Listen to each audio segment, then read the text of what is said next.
there is this idea that let's automate everything that's simple and done 1,000 times.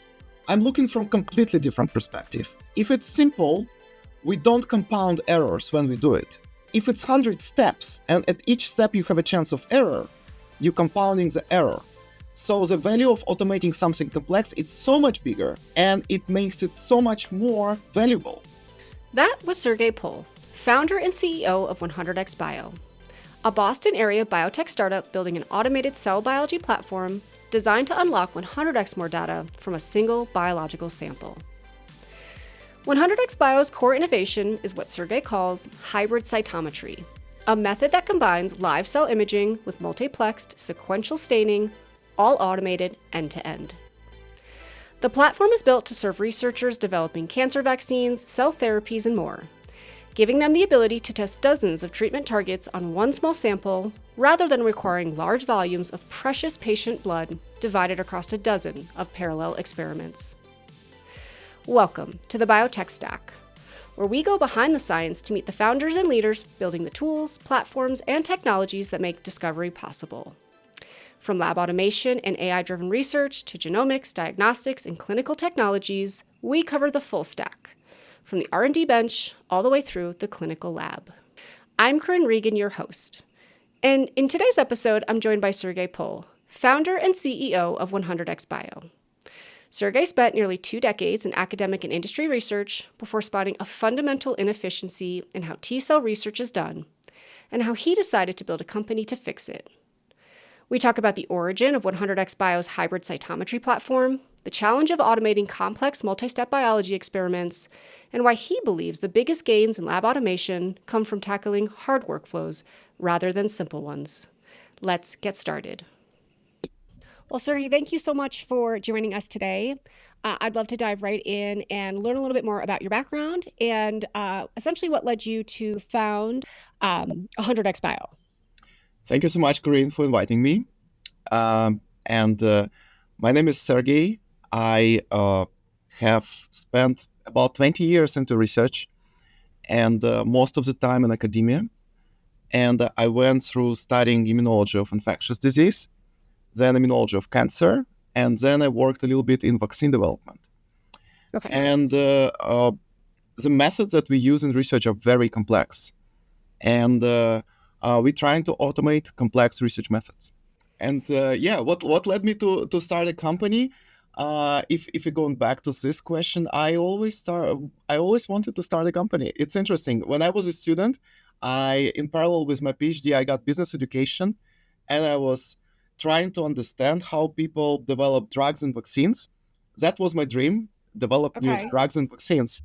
And I figured that I first need to move to United States because this is where biotech companies should be starting, and then I should somehow get some experience into industry, and this is very helpful. I see many PhD students and postdocs thinking they will start a company and skip that stage of working at least for a while into industry. And I think they're missing a big opportunity to understand how this business side is working. I would not say I'm an expert. I wouldn't say I spent long, but it was definitely helpful.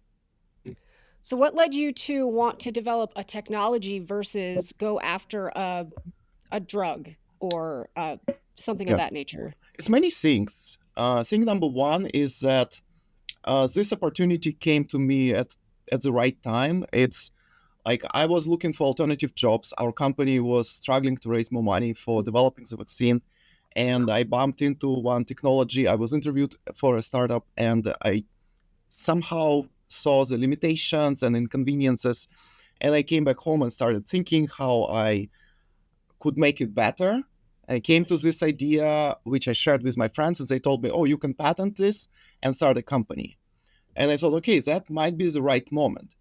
And that's number one. Number two is that by that time, I already saw how hard is that to start like what people commonly call biotech company, when a company develops either drug development platform or specific biotech assets, specific drugs, and moves them into clinical trials.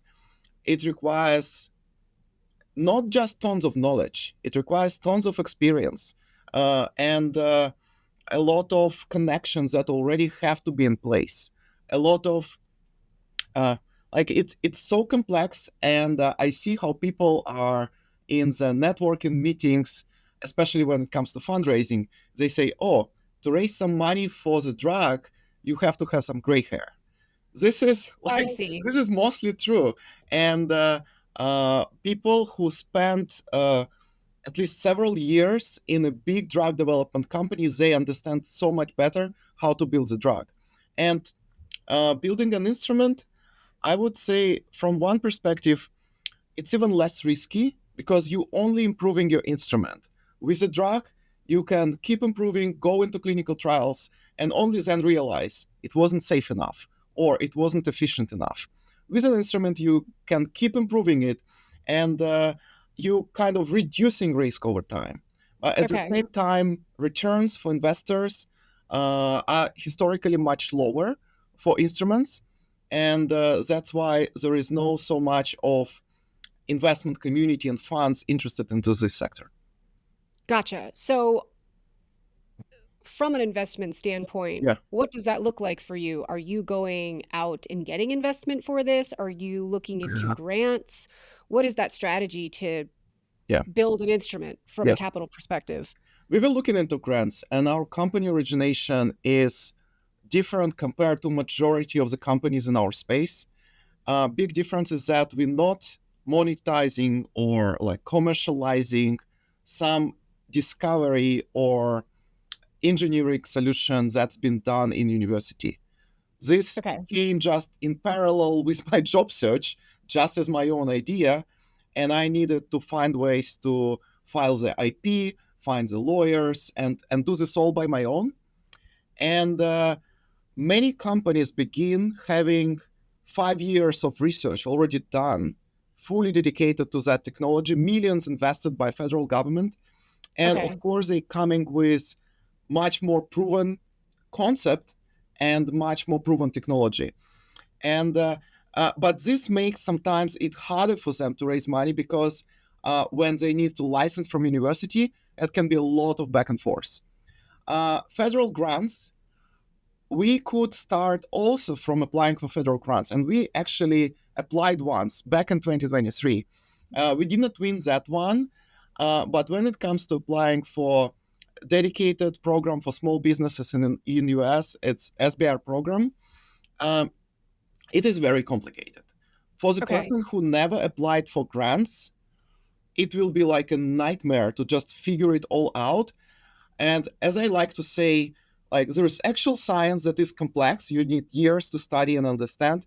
There is building a business also requires years to build and understand all the intricacies. And there is grant application business where Right. there's a lot of things to learn and understand how to make it right. And I think professors know this game better than anyone else. But at the level of a PhD student or postdoc, people like kids just scratching the surface of what it is to write a good grant application. Okay. Yeah. So Let for us, raising money, it was all raising from friends and network on the rolling basis. And there are special mechanisms to make it simpler, but it's still very hard. Gotcha. Okay, that's interesting to Yeah. see your financial path. So, what does the company do? What does 100x Bio provide to the scientific Yeah. community? Yeah.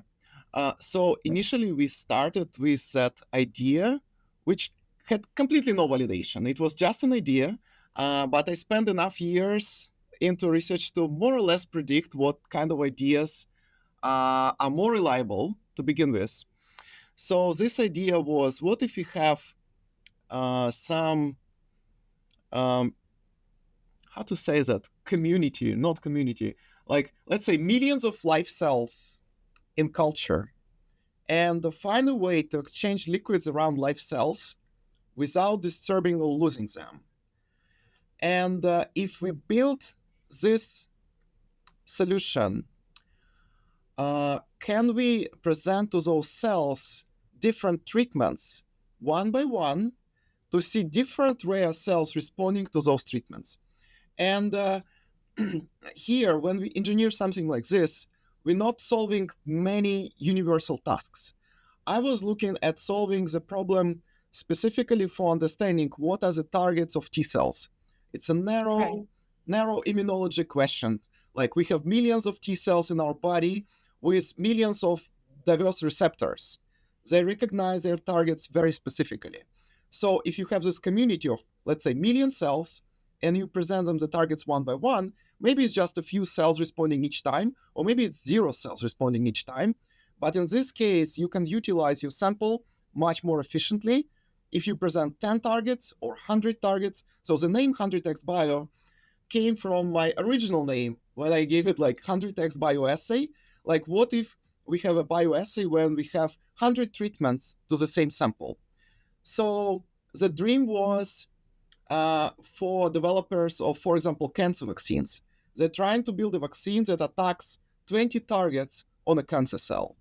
Okay. And they need to inject vaccine into a person and then observe responses to each of those 20 targets.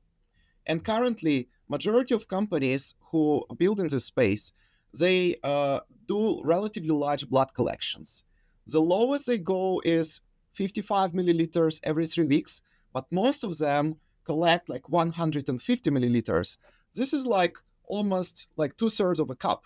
So Okay. it's large volume of blood, and if we build a system that I'm talking about, we can collect like 20 times less because as much targets you have, you can test them all in the same volume of liquid. And we started by building very tiny proof of concept that we can engineer that, where this can work. And this idea, because it's serial exchange of liquids, by default, I came up with idea of automating this. Because normal person who pipettes in the lab, they can't do this perfectly, all of Right. those pipetting steps, but you need them to be ideally re- replicable. Like they need to be done in exactly the same way all the time. So we built this automated system, and then we realized that when we build the hardware, now we can use it for so many simpler tasks. And now, when I go and fundraise, I'm telling, oh, wow, we have this narrow application for the developers of cancer vaccines or vaccines. This is where we can have huge efficiency gains. And we still need funding to prove it completely. We have some proof of concept steps. But, in general, in research, we can automate tons of imaging and tons of cytometry tasks. And those are complex experiments which we can run end to end. So we say, okay, we have cell biology robot that can run complex tasks end to end. Okay. And so essentially, what you're making more efficient is in today's world, you're taking a sample of cells, you have to treat them, you insert a vaccine to see what types of phenotypes come back from it, but then you have to get rid of it and you have to start over with more cells on the next test. You're saying that you can do those steps within one platform. So you're almost right. But Okay. let me say that today, researchers just do multiple parallel tests. So they Okay. start with large blood volume. They separate it like in buckets. Yeah, Okay. let's say you have 20 targets, you do 22 buckets. Negative control, all your tests, positive control, and you need to have significant volume for each of the buckets because the cells you're looking for, they can be as rare as 1 in a million. And now imagine we just compress it all in one bucket and make negative control measurement before adding any test. Then we do test number 1, 2, 3, up to 20, and then we do positive control. And we remember how many cells respond to each of the targets. So we can use so much smaller sample to begin with. Okay, perfect. And then talking a little bit more of the details of this technology itself. It looks Yes. like the system comprises a liquid handler, it comprises a microscope. Can you walk through some of the details of what the actual technology Yeah. is? Yeah. So our innovation, many people asking me, where is your innovation? You just purchasing the microscope, you're purchasing the liquid handler, you're purchasing the test plates. And I'm saying innovation is a method. The method where you can conveniently run very complex experiments end to end. And in some situations, you have this huge efficiency gain. But there are a few applications where we have ability to build additional data layer about the cells. This is why the whole method, we call it hybrid cytometry, because Okay. interestingly, most of researchers who are interested to look at multiple targets, they just do end measurement.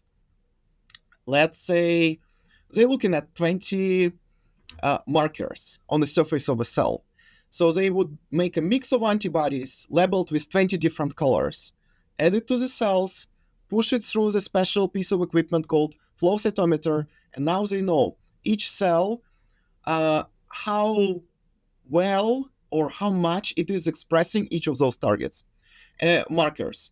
And based on levels of expression of those markers, you figure out what cell type it is. Is it a T cell? Is it a macrophage or monocyte? Is it a B cell? So, alternatively, they can do dynamic experiment where they are studying cell-cell interactions. But for dynamic experiment, you need different piece of equipment. You need a microscope, and with this live observation of cell interactions, you normally limit it with 3 to 4 colors. So three to Okay. four markers to observe. And we building kind of a hybrid. It's all imaging based, it's all microscope based, but we can observe the cells for duration of many hours, let's say up to 24 hours, and then we fix them, and then we can stain them multiple times for new 3 markers and another 3 markers. So we combine this multiplexity and live observation.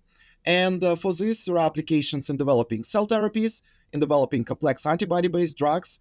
So the method is the main innovation. And I'm trying to explain to people that, yes, we want to focus on the new data outputs, and therefore, we shouldn't try to build a new microscope. We shouldn't try Right. to build a new consumable plate because we need to use a kind of unique plate, but we find where to purchase it.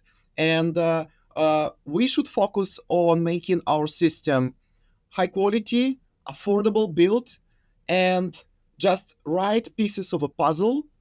But our prototype today, it's a working prototype, but it's built as a puzzle. If down the line we raise more money, we can build our own single unit.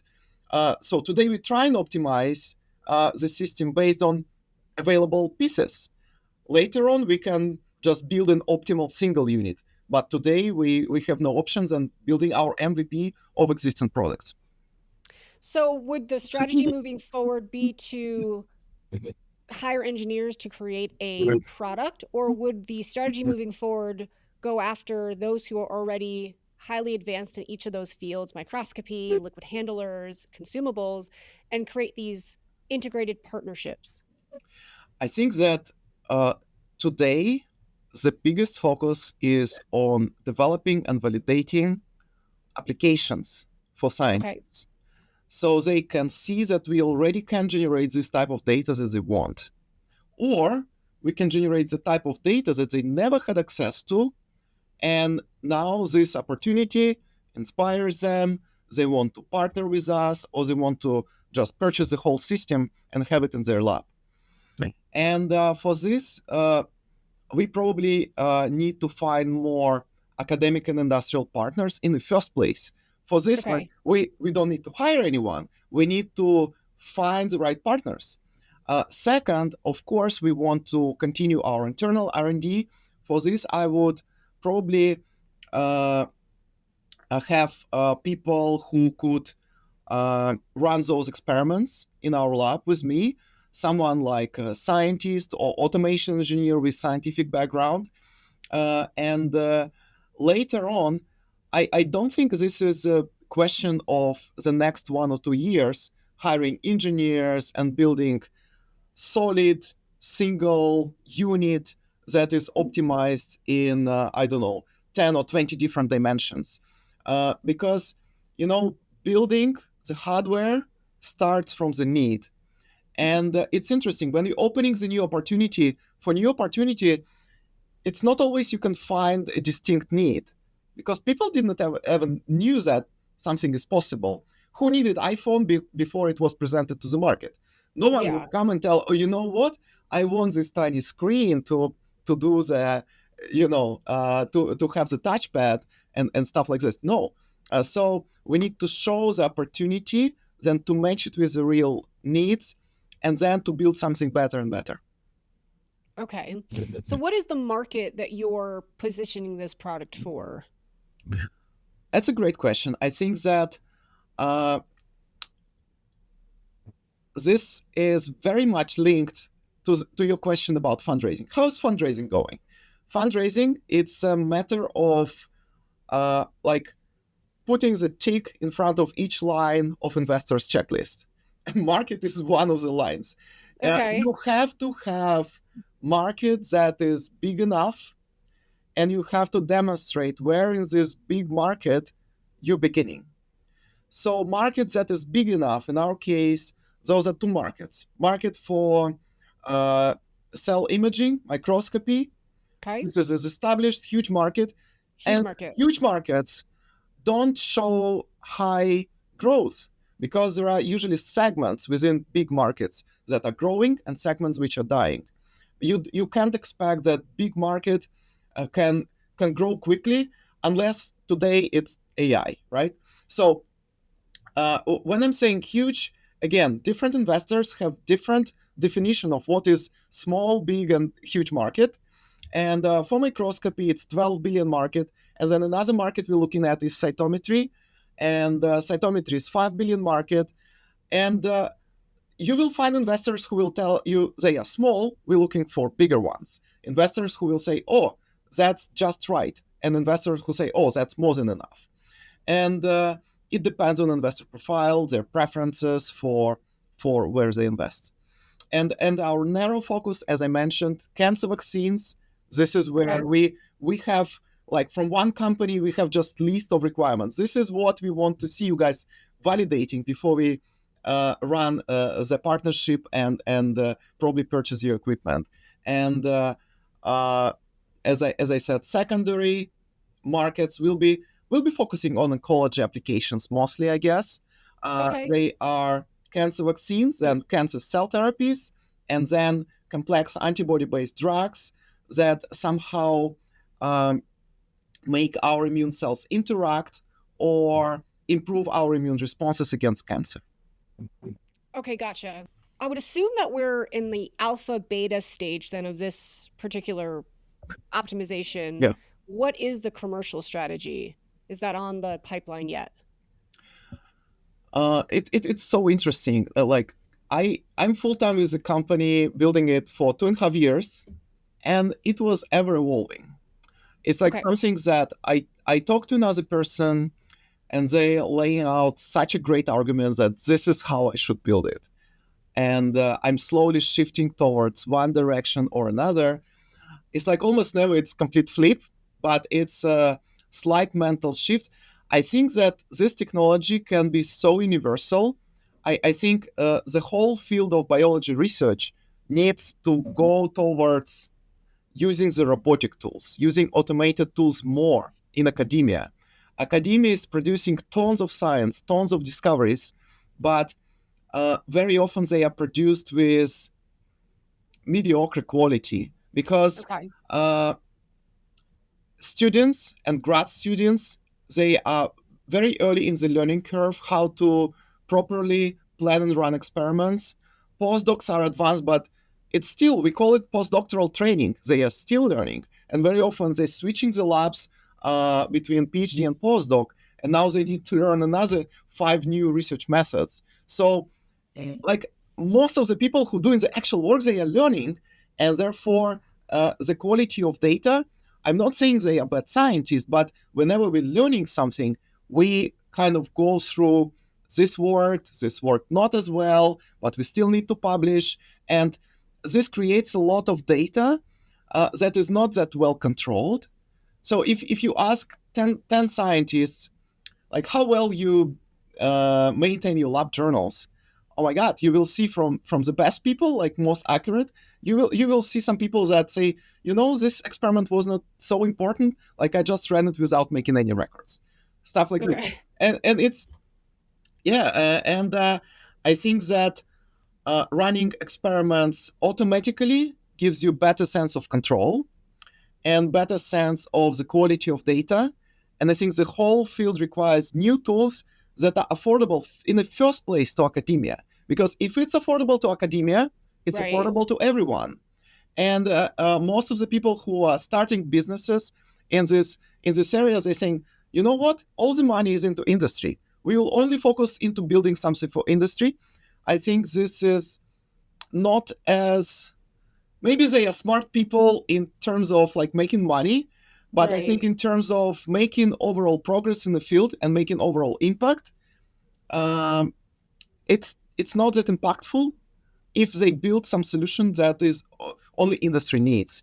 So I'm thinking of building a tool that would be affordable for academia Okay. and the tools that would be needed in thousands of labs. And I started my PhD just learning what it means to generate good science and to be a good scientist. So I think throughout my career, I kind of did not reach that level where I would say, oh, now I'm a good scientist and I made an impact. So I still want to make an impact in science, and maybe through delivering these new research methods and making it simpler for people to run complex experiments. That's a great cause. I like that you're still trying to make an impact, and this is the route to do it. Um, you've talked a lot about the technology itself, and obviously it's still new. You've been doing this for two and a Yeah. half years.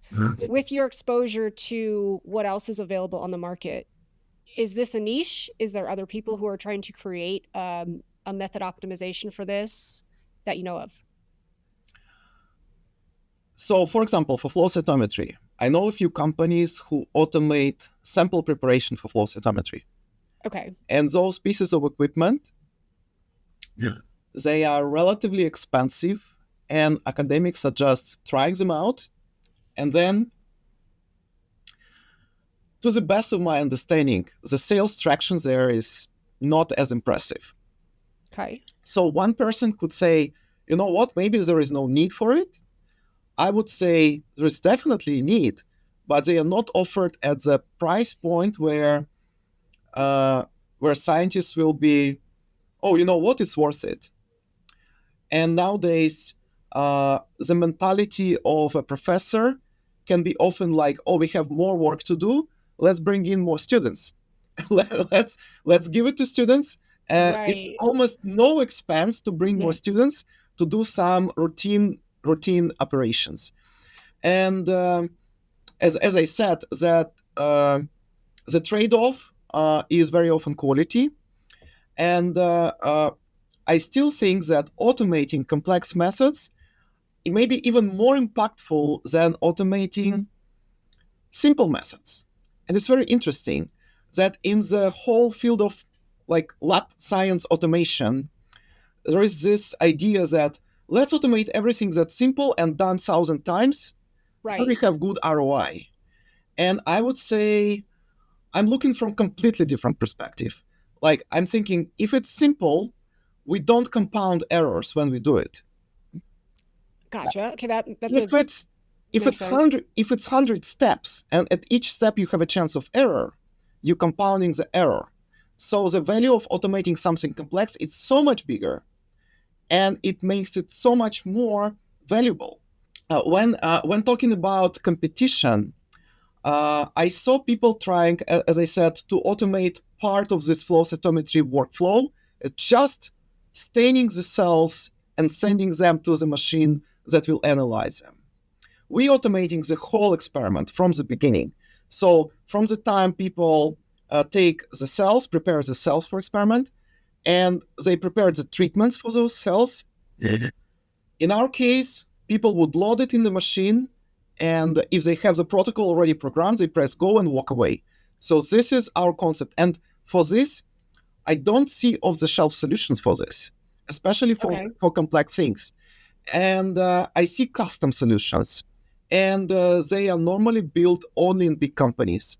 So I ran more than 250 interviews. I interviewed a lot of companies and labs, and only very uh, big companies like big pharma or Mhm. relatively large pharmaceutical companies who repeat those complex protocols over and over again. They have dedicated lab automation and engineering teams that build those setups. They take whole rooms of equipment that they teach how to communicate, and then those companies they maintain staff automation engineers, and they have the whole like division of automation. And I start to understand more or less how it works. It works like, oh, now we have this certain group starting to repeat some experiment over and over. It's something worth automation. Then they discuss if it needs to be automated. And what happens next? Scientists now would need to bring their samples to this automation group, and automation group would run those experiments for them. So it's interesting. If the group of scientists decides to automate, they kind of losing control over it, and Right. they're giving away this work. And I think uh, that it might be more appealing way to automate their day-to-day operations is to giving them like benchtop setups that automate large parts of their experimentation. And then you don't need to try to centralize your lab automation. You can decentralize your lab automation and have individual automated or like semi-automated tools in each lab. And then different labs will attach different like expansion for those tools.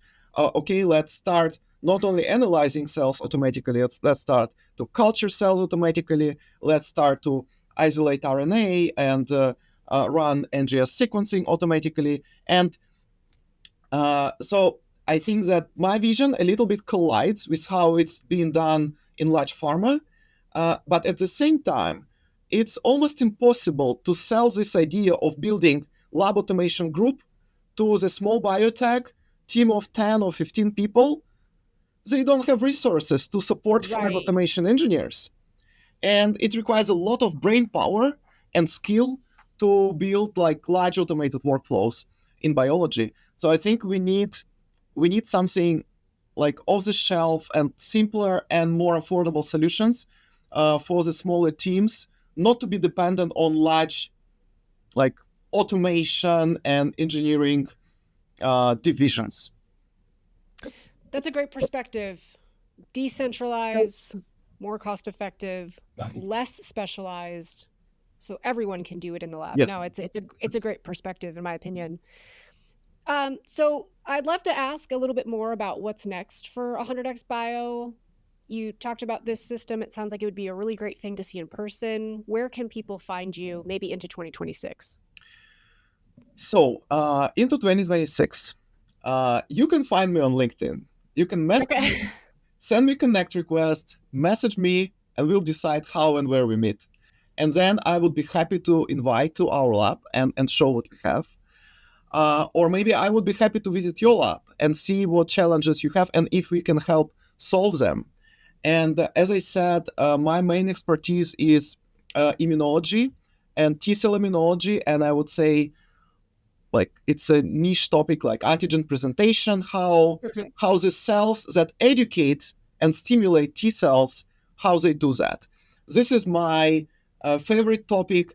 I'm open to talking about this, disregarding all the business stuff. And yes, so how people also can meet with us. Uh, Very soon, it will be Immunology 2026 conference organized by AAI, American Association for Immunology. Okay. I'm presenting posters there. And then the next conference is Cyto 2026, conference for cytometry professionals. I'm presenting there in Florida in June. So Okay. if someone is local to those locations, AAI is in Boston, and you have spare budget for a conference, or if you're already going there, let's meet over there. Uh, yeah, I think those are the best ways to find us. Okay, perfect. So we have some conferences in Florida and Boston coming up here in the next few months, and then LinkedIn for some more in-depth conversation. Yes. I love it. All right. Well, I appreciate you taking the time to chat with us today, explain your very cool technology and your mission to change the course of how we're approaching automation in the lab. And I hope that everybody listening gets the opportunity to enjoy that as well. Thank you so much, Corinne. I need luck so much, so wish me luck. I'll try to do my best. We'd like to thank our guest, Sergei Pull, founder and CEO of 100x Bio, for joining us on the Biotech Stack. For more information on Sergei or 100x Bio, please check the links in our show notes below. Thanks for listening, and we'll see you next time.